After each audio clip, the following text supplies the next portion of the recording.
At the wedding reception table, she introduced me as just a friend. I looked her in the eye, smiled, and said 4 words that changed everything. What happened in the next 4 minutes left everyone speechless. But that was only the beginning.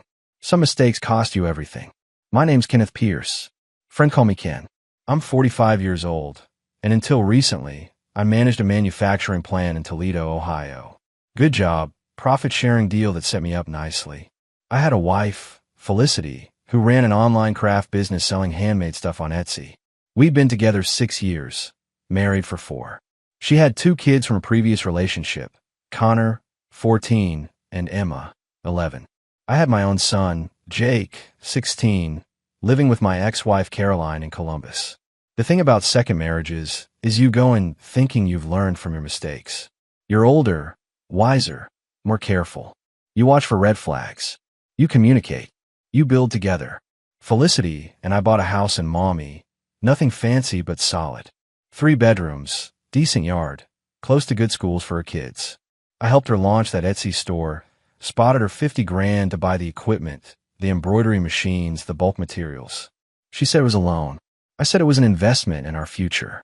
No paperwork, just trust. Saturday, September 16th.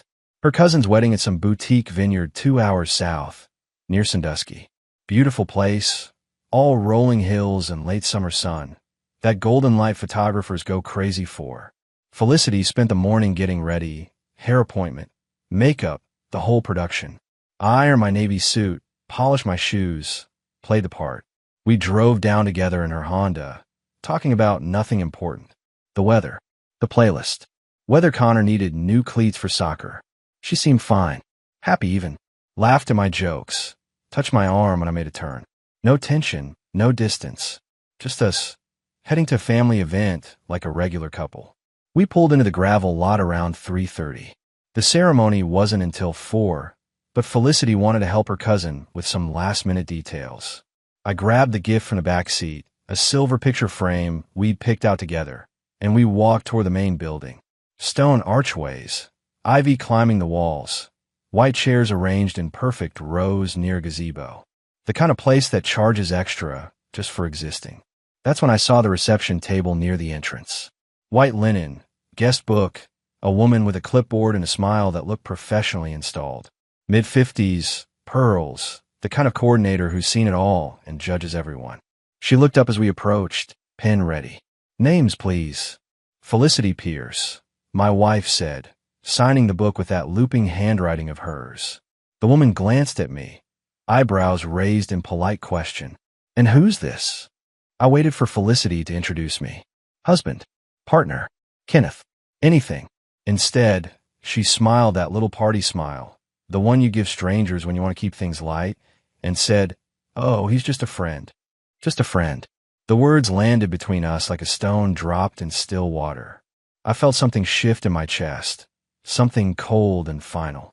I looked at her, waiting for the correction, the laugh, the "I'm kidding, honey." But she'd already turned back to the woman, pointing at something on the seating chart. I didn't yell, didn't make a scene. I just smiled, slow and deliberate, and said loud enough for everyone within 10 feet to hear, "Actually, I'm just an ex." Then I turned and walked away. I heard her voice behind me, sharp and sudden. "Ken, wait." I didn't wait. I walked past the rows of white chairs, past the string quartet warming up, past the bar where they were setting out champagne flutes. My shoes crunched on the gravel path, steady and even, and I didn't look back once.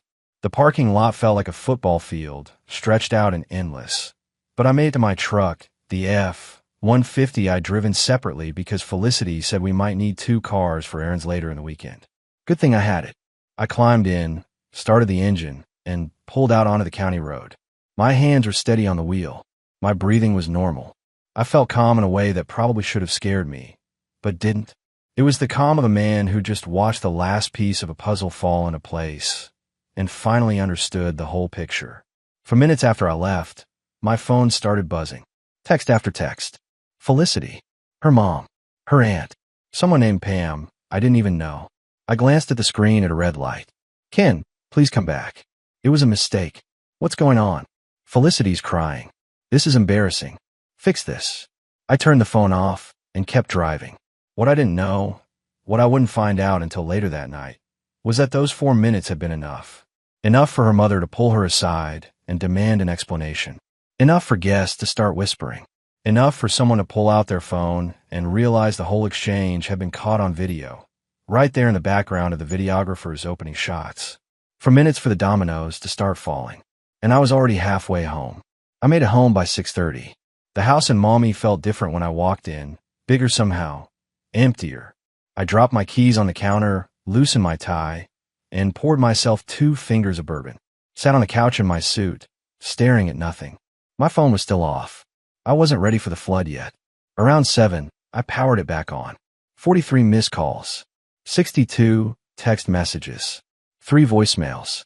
I scrolled through them without opening any, watching the names blur together. Felicity dominated the list, but there were others too. People I barely knew, suddenly invested in my personal life. I was about to turn it off again when a new message came through. Not Felicity. Not her family. Jake. My son. Dad. You need to call me. It's important. I stared at those words for a long moment. Jake and I talked regularly, but he never texted like this. Never urgent. Never cryptic. I hit dial. He picked up on the first ring. Dad. Hey, buddy. What's going on? There was a pause, and I heard him moving, a door closing. When he spoke again, his voice was lower, careful. I need to tell you something. About Felicity. My chest tightened. I'm listening. Another pause. Then, quieter still, I recorded something. At the wedding. Before you left. I sat forward. What do you mean recorded?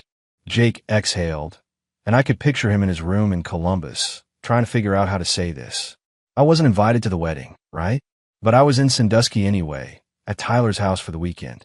Tyler's mom is friends with Felicity's cousin, so we ended up at the venue helping set up chairs and stuff. Okay, I said slowly. I saw you and Felicity arrive. I was gonna come say hi, but then I saw her talking to some guy near the side entrance. Before the ceremony. Before you even got to the reception table. My pulse kicked up. What guy? I don't know his name. Tall, maybe 40, wearing a gray suit. They were standing close, Dad. Real close. And she was laughing, touching his arm, that whole thing. He paused.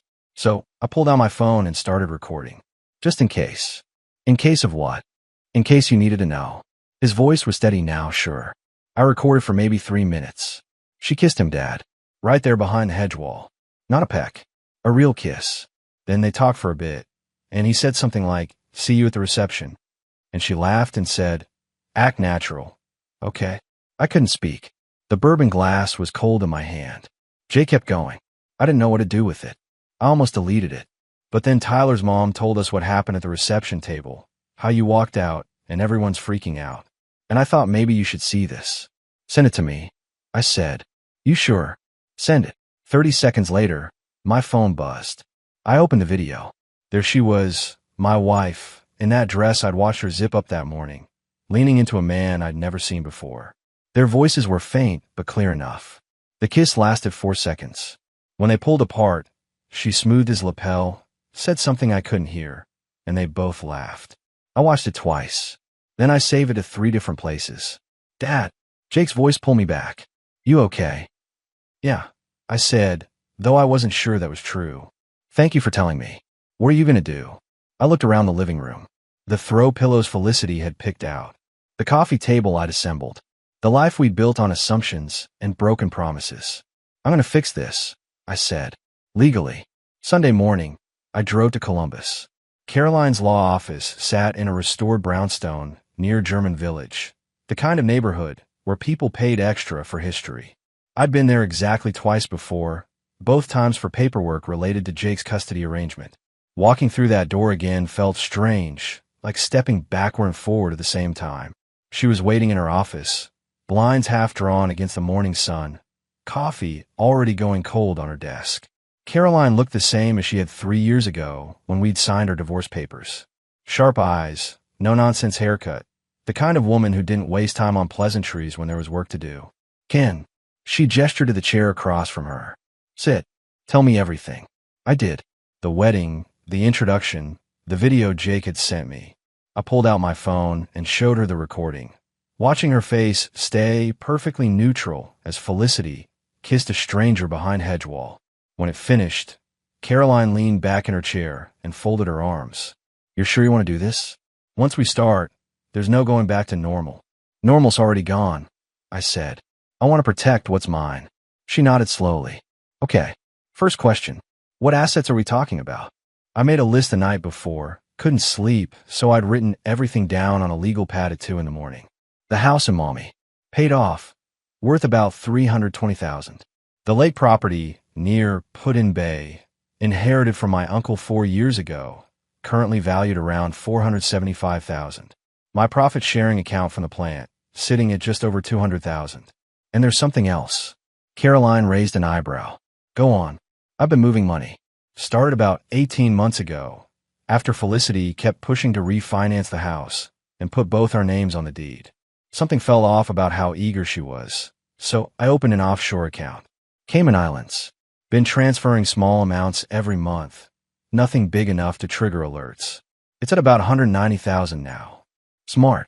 Caroline made note. Anything in her name? Her Etsy business.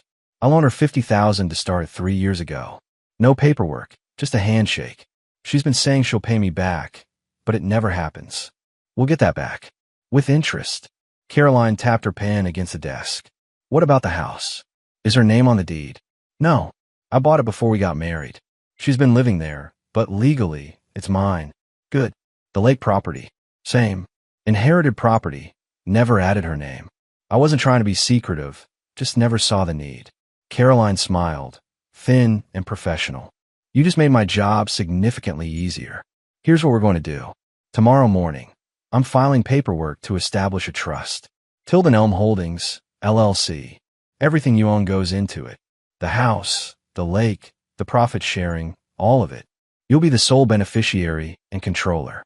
She won't have legal claim to any of it. How fast can we do this? If we move now, 72 hours. But Ken, you need to understand something. Once she finds out, and she will find out, this is going to get ugly. She'll fight. She'll lawyer up. She might try to claim common law interest or financial contribution. Let her try. I kept my voice level. I've got records of every deposit, every payment, every transaction. She contributed nothing to those properties except living in them. Caroline studied me for a moment, and I saw something shift in her expression. Respect, maybe, or recognition that I wasn't the same man who'd sat in this office 3 years ago, defeated and exhausted by divorce. All right, she said. Let's get to work. We spent the next 4 hours going through documents, bank statements, property records, building a case that was less about attacking Felicity and more about protecting what I'd built. By the time I left her office, the sun was high and harsh, and I had a folder full of papers that would change everything. My phone had been buzzing all morning. I finally looked at it in the parking lot. 23 new messages, most from Felicity, increasingly desperate. We need to talk. This is ridiculous, Ken. You're overreacting to a mistake. I love you. Please come home. I deleted them all without responding, started my truck, and headed back to Toledo. There was nothing left to say to her. The lawyers would do the talking now. Monday morning, I went to work like nothing had happened. Walked into the plant at 6:30, same as always, checked production schedules, talked to the floor supervisors, kept my head down and my focus sharp. Nobody asked about my weekend. Nobody mentioned the wedding. Either they didn't know, or they were smart enough not to bring it up. Around 10, my phone rang. Felicity. I let it go to voicemail. She called again at 10:15, then 10:30. By 11, she'd left 4 messages, each one escalating from confused to angry to something that sounded close to panic. I didn't listen to any of them. At lunch, I drove to First Merit Bank on Monroe Street and asked to speak with Patricia Ellison, the branch manager who'd handled my account for 15 years. She knew me, trusted me, and more importantly, she understood discretion. Ken. She shook my hand, led me to her office. What can I do for you? I need to pull records on a transaction from 3 years ago. A cashier's check I wrote to Felicity Hammond, now Felicity Pierce. $50,000. Patricia nodded, pulled up her computer. Business loan. Personal. Startup capital for her business. She said she'd pay me back within 2 years. Never happened. Do you have documentation of the loan terms? No. It was verbal. Patricia's expression didn't change, but I saw the flicker of concern. That complicates things. Without a written agreement, it's your word against hers. I know, but I need the transaction record anyway. Date, amount, memo line if there was one. I'm building a case. She typed for a moment, then turned her monitor toward me. There it was. September 12th, 3 years ago. Cashier's check number 7834. $50,000. Made out to Felicity Hammond. Memo line, business startup loan. I wrote that. I said, pointing to the memo. That's my handwriting on the original request form, right? It is. Patricia printed 2 copies, handed them to me. Ken, if you're going through separation, you need to freeze any joint accounts immediately. We don't have joint accounts. I never set them up. She looked relieved. Good. That's going to save you a lot of headaches. But you should know, if she has access to any shared credit cards or lines of credit tied to your name, she could run them up out of spite. I hadn't thought of that. What do I do? Cancel them. Today. Before she thinks of it. I made calls from her office. 3 credit cards. All in my name, but with Felicity listed as an authorized user. I canceled her access on all of them, effective immediately. The representatives asked if I wanted to close the accounts entirely. I said yes. By the time I left the bank, Felicity had called 6 more times. I drove back to the plant, parked in my usual spot, and sat there for a minute, staring at my phone. Then I opened her last text message. What did you do, Ken? The credit cards aren't working. I typed 1 sentence and hit send. Talk to your lawyer. Then I blocked her number. That evening, Caroline called. The trust paperwork's filed. As of 4 p.m. today, everything's locked down. The house, the lake, all of it. She can't touch any of it. How long before she finds out? She probably already knows something's wrong. The credit cards would have tipped her off. But official notification? She'll get a letter from my office by Wednesday. Good. Ken, one more thing. That $50,000 you loaned her. I did some digging. Her Etsy business is registered as an LLC, and according to her tax filings, she's been reporting income, but not declaring where the startup capital came from. That's a problem. What kind of problem? The kind the IRS doesn't like. If she took $50,000 and didn't report it as a loan or a gift, she's been underreporting her tax liability for 3 years. I can file a whistleblower report if you want. It won't get your money back directly, but it'll put pressure on her to settle. I thought about that.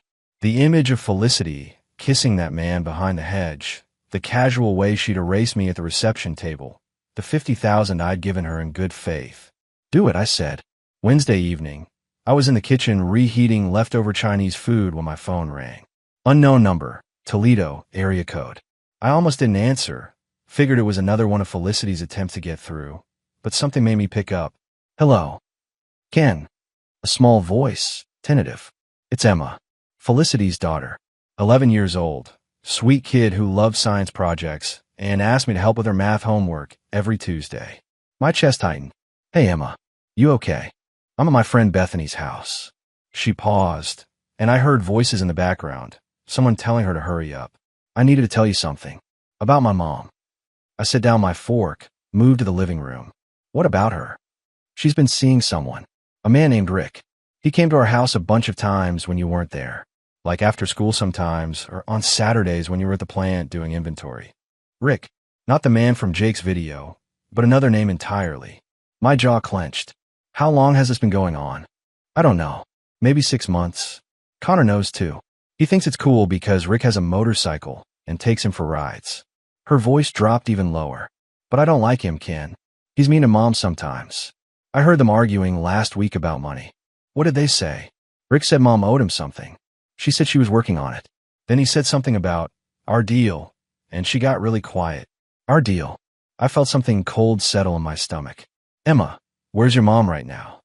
She's in her room, crying. She's been crying since yesterday, when some lady came to the door with papers. Connor said it's because you're divorcing her, but I don't know if that's true. The trust documents. Caroline had sent a courier to deliver them personally. Listen to me. I said carefully. I need you to know something. What's happening between your mom and me, that's grown-up stuff. It's not your fault, and it's not about you or Connor. You understand. Are you leaving us? Her voice broke slightly, and it gutted me. I'm not leaving you, Emma. Your mom and I have problems we can't fix, but that doesn't mean I don't care about you. You can still call me if you need help with homework. Okay. Okay. She sniffled. Ken, there's something else. Last week, I heard Mom on the phone with someone. She was in the garage, but I could hear her through the window. She was talking about the lake house. She said something like, once we sell it, we can split the money and get out. The lake house. The property worth nearly $500,000 that Felicity had zero legal claim to, but apparently thought she could sell anyway. Did she say who she was talking to? No, but it sounded like the same guy. Rick, I think. I closed my eyes, pieced it together. Felicity had been planning this. The affair, the sale of property that wasn't hers, some scheme with a man I'd never met. The wedding introduction wasn't a mistake or a slip of the tongue. It was part of something bigger. Emma, you did the right thing calling me. Thank you. Are you mad at me? Not even a little bit. You're a good kid. After we hung up, I immediately called Caroline. She answered on the second ring, sounding tired. It was almost 9 p.m. Ken, what's wrong? We got a problem. Felicity's been planning to sell the lake house.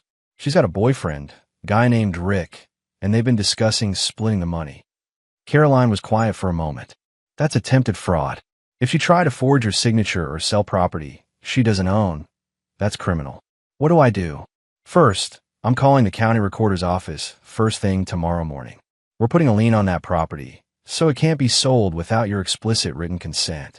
Second, I'm adding this to our documentation. If she's conspiring to commit fraud, that strengthens our case significantly. There's more, I said. According to Emma, this has been going on for at least 6 months. And there's another man besides the one from the wedding video. This isn't just an affair. It's a pattern. Even better for us, Caroline said grimly. Worse for her. Give me everything you can. Names, dates, details. I want to bury her so deep she won't see daylight for years. I should have felt bad about that. About destroying the woman I'd married, the mother of 2 kids I'd grown to care about. But all I felt was cold, focused determination. She tried to steal from me. Now she'd learn what it cost. Thursday afternoon, I got home from work to find a pickup truck in my driveway. Ohio plates, rusted around the wheel wells, the kind of truck that had seen 30 years of honest labor. I didn't recognize it until the driver's side door opened and Robert Hammond climbed out. Felicity's father, 73 years old, retired electrician, the kind of man who fixed things with his hands and didn't waste words. I met him maybe 10 times in 6 years, mostly at holidays. He'd always been polite but distant, like he was reserving judgment. Robert, I said, walking up the driveway. What brings you here? We need to talk. His voice was rough, tired. You got a few minutes? I unlocked the front door, let him in. He stood in the entryway, looking around the house like he was cataloging every detail, then followed me to the kitchen. I offered coffee. He shook his head. I'll stand, thanks. He pulled an envelope from his jacket pocket, set it on the counter between us. This came to my house yesterday, from some law office in Columbus. I recognized Caroline's letterhead before he even opened it. Notice of lien, Robert said flatly, on a property at 4737 Lakeview Road, Put-in Bay, filed by you, through your attorney, preventing any sale or transfer without your written consent. That's right. He looked at me hard. That's my daughter's house too. No, sir, it's not. That property was inherited from my uncle 4 years ago. Felicity's name has never been on the deed. She has no legal claim to it. Robert's jaw worked. She told me you two bought it together. Said you were planning to retire there someday. She lied. The words hung in the air between us. Robert stared at me for a long moment, and I saw something shift in his face. Not anger, but something heavier. Disappointment, maybe, or recognition. There's more, he said quietly. She came to me 3 weeks ago. Asked me to co-sign a loan. $50,000. Said you two were having cash flow problems with the business, needed bridge financing. I signed the papers because she's my daughter, and I trust her. My blood went cold. What loan? What business? Her Etsy thing. She said it was growing, needed new equipment, more inventory. The bank approved it based on my credit and my house as collateral. He pulled another paper from the envelope. This is the loan agreement. Due date's in 18 months. If it's not paid, they take my house. I took the paper, scanned it. First National Bank. $50,000. Robert Hammond listed as primary borrower, Felicity Pierce as secondary. The collateral was Robert's house in Oregon, a small ranch-style place he'd paid off 20 years ago. Did she tell you what the money was for, specifically? New embroidery machines. Marketing. Business expansion. Robert's voice was flat. But that's not what it was for, is it? I don't know, I said honestly. But I can find out. I pulled out my phone, called Caroline. Put on speaker so Robert could hear. Ken, she answered. I need you to pull records on a business loan taken out by Felicity Pierce 3 weeks ago. First National Bank, $50,000. Her father co-signed.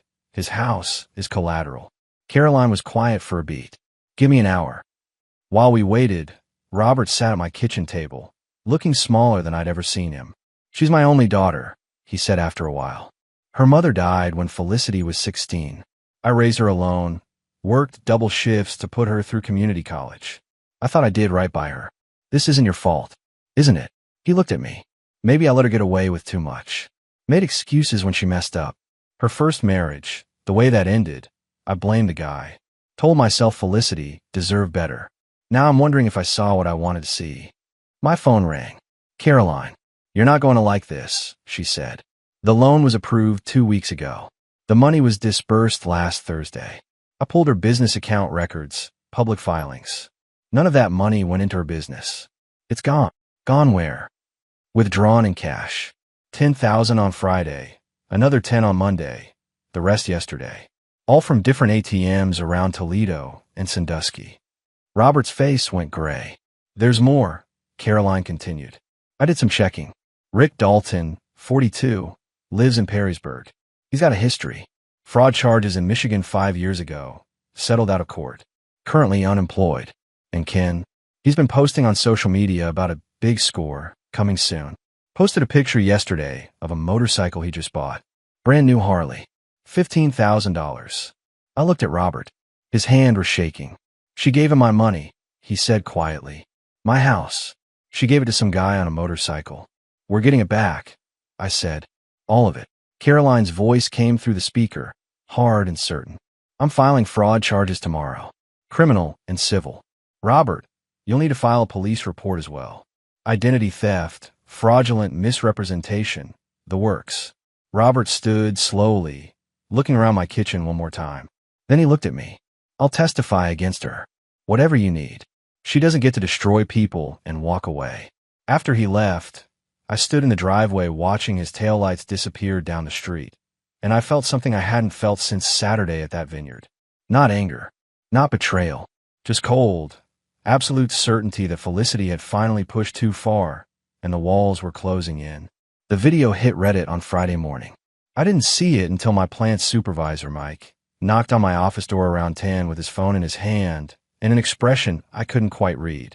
Boss, you need to see this. He set the phone on my desk, already playing. It was the wedding. Crystal clear footage from the videographer's opening shots. There I was in my Navy suit, standing next to Felicity at that reception table. The audio was perfect. Too perfect.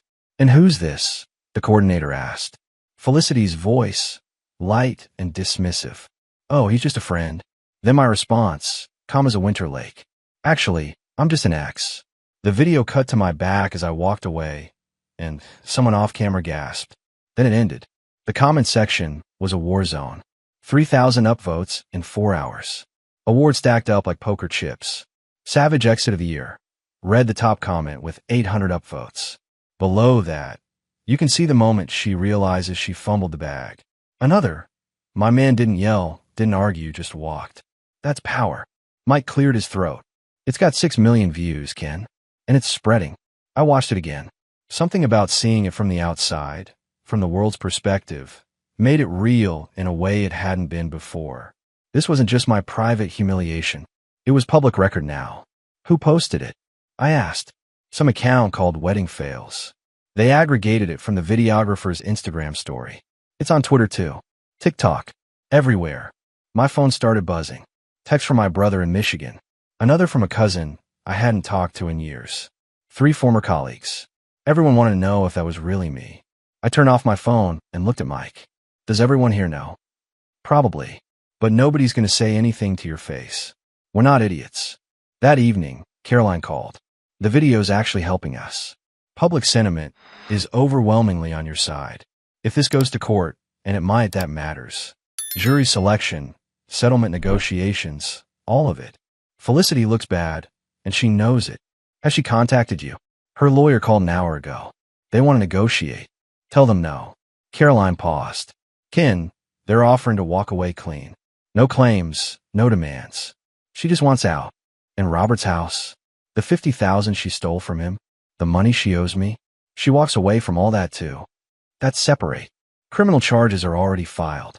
Then there's nothing to negotiate. She burned this bridge. Let her swim. Saturday morning, Felicity showed up at the house. I saw her car pull into the driveway through the kitchen window, watch her sit there for a full minute before getting out.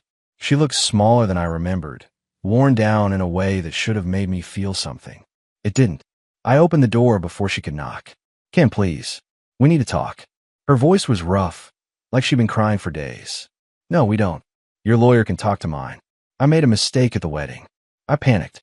The coordinator put me on the spot, and I said the wrong thing. You didn't make a mistake, Felicity. You told the truth. I was just a friend to you. Convenient. Useful. But not worth claiming. She stepped closer. That's not fair. I loved you. I still love you. You love my house. My money. My stability. You didn't love me. I kept my voice level, factual. And even if you did, it doesn't matter anymore. You stole from your own father. You've been planning with Rick to sell property that isn't yours. You took $50,000 from me 3 years ago and never paid it back. Her face went pale. How did you? I know everything, Felicity. The affair. The loan. The scheme with Rick. All of it. Rick's nothing. He's just someone I talked to a few times. It didn't mean anything. Then why did you give him $15,000 of your father's money to buy a motorcycle? She actually stumbled back a step. I didn't. Bank records don't lie. Neither do ATM cameras. Neither does your father, who's filing charges against you on Monday. Felicity's composure shattered. You turned my own father against me. I didn't have to. You did that yourself when you put his house at risk for some guy on a bike. She started crying then, real tears streaming down her face. Please, Ken. I'll fix this. I'll pay everyone back. Just don't let them prosecute me. That's not my decision anymore. You made this bed. Now lie in it. I stepped back and closed the door. Stood there listening to her sob on the other side, waiting for guilt to kick in. It never came. 3 months later, I sat in a Lucas County courtroom watching Felicity's attorney try to salvage what was left of her case. It wasn't going well. Caroline had built something airtight. Bank records showing the $50,000 I'd loaned Felicity, complete with my handwritten memo. Jake's video of her kissing a stranger at the wedding. Emma's testimony about Rick Dalton and the conversations about selling the lake house. Robert's fraud charges and documentation of the loan she'd taken in his name. The judge, a woman in her 60s named Patricia Kendrick, had the kind of face that had seen every lie the legal system could produce. She wasn't impressed. Ms. Pierce, Judge Kendrick said, looking over her reading glasses, you're asking this court to grant you a share of property you never legally owned, based on what you claim was an implied agreement of partnership. Is that correct? Felicity's attorney, a young guy named Phillips who looked fresh out of law school, stood up. Yes, Your Honor. My client contributed to the household, raised children, supported Mr. Pierce's career. Did she contribute financially to the purchase of the house in Maumee? Phillips hesitated. Not directly, but did she contribute to the inheritance of the lake property? No, Your Honor, but the marital partnership was 4 years long, during which time Mr. Pierce maintained separate ownership of all major assets, established a legal trust, and has documentation showing loans totaling $50,000 that were never repaid. Judge Kendrick set down the papers. I'm not seeing a partnership here, counselor. I'm seeing someone who lived in someone else's house and now wants half of everything. Felicity gripped the table edge, knuckles white. The judge continued. Furthermore, the criminal charges filed by Mr. Robert Hammond regarding fraud and misappropriation of funds paint a concerning picture of your client's financial ethics. While that's a separate case, it certainly informs this court's view of her credibility. Phillips tried one more time. Your Honor, my client made a mistake at a family wedding. One poorly chosen phrase shouldn't destroy her financial future. This isn't about a phrase, counselor. It's about a pattern of behavior. The evidence shows deliberate deception, financial manipulation, and in Mr. Hammond's case, possible elder abuse. Judge Kendrick looked directly at Felicity. Ms. Pierce, I'm ruling in favor of the defendant. You have no claim to the house, the lake property, or Mr. Pierce's financial assets. Furthermore, I'm ordering you to repay the $50,000 loan within 18 months, with interest calculated at 6% annually. Failure to comply will result in wage garnishment. Felicity's face crumpled. Phillips put a hand on her shoulder, started to say something, but she shook him off and stood up. This isn't fair, she said, voice shaking. I gave him 6 years of my life. Judge Kendrick's expression didn't change. And he gave you a home, financial support, and trust you betrayed. We're done here. Outside the courthouse, Caroline walked beside me to the parking lot. That was about as clean as it gets. She's got nothing, Ken. The criminal case with her father is still pending, but that's not your problem anymore. What about the $50,000 judgment? She'll probably file for bankruptcy. Even if she does, the fraud aspect might make it non-dischargeable. Either way, you've got the judgment on record. Caroline stopped at her car. How do you feel? I thought about that. Relieved. It's finally over. Not quite. There's one more thing. She pulled a folder from her briefcase. Jake's been talking to his mother. About custody. My heart kicked up. What about it? He wants to live with you. Full time. She already talked to me about it. She thinks it's best for him, given everything that's happened. Says you've proven you're stable, responsible, someone he can count on. I took the folder, opened it. Custody modification papers, already half filled out. She's serious? I asked. Dead serious. Sign these, and Jake moves in next month. 14 months after that wedding, I stood in my kitchen making breakfast while Jake sat at the counter doing calculus homework. He'd moved in last spring, and the house felt different now. Full. Right. Dad, you see my physics textbook, he called from the living room. Check your backpack. You left it by the couch. He appeared a moment later, book in hand. Found it. Thanks. Emma came down the stairs, backpack over her shoulder. She'd been staying with me every other weekend since the custody arrangement got finalized. Connor had chosen to stay with Felicity full time, and I didn't push it. But Emma had made her choice clear. Morning, Ken, she said, grabbing a waffle from the toaster. Morning, kiddo. Sleep okay? Yeah. Can you still help me with my science project later? Absolutely. We'll work on it after lunch. My phone buzzed. Text from Caroline Whitmore. Coffee this week? Want to discuss something? I've been having coffee with Caroline more often lately. Started as legal consultations about Jake's custody, but somewhere along the way, it had become something else. Something that felt suspiciously like dating, though neither of us had said the word out loud. Thursday work. I typed back. Perfect. 10 a.m. That place near my office. Jake looked up from his homework, grinned. That Caroline. Mind your business. You're smiling at your phone, Dad. That's definitely Caroline. He went back to his equations, still grinning. I like her. She's smart. And she actually beat you at chess last week. She got lucky. 3 times in a row isn't luck. Emma laughed, and I realized this. Right here was what I've been fighting for. Not the house or the money or the legal victories. This. A normal Saturday morning with kids who felt safe enough to tease me. A future that didn't involve looking over my shoulder waiting for the next betrayal. The lake house had sold 2 months ago. $490,000. I put half in trust funds for Jake and Emma, used the rest to pay off the last of my plant's expansion costs. The mommy house was paid off, mine free and clear. The offshore account sat untouched, a reminder that sometimes protecting yourself isn't paranoia, it's wisdom. I'd heard through mutual acquaintances that Felicity was working retail now, living in a 1-bedroom apartment in Oregon with Connor.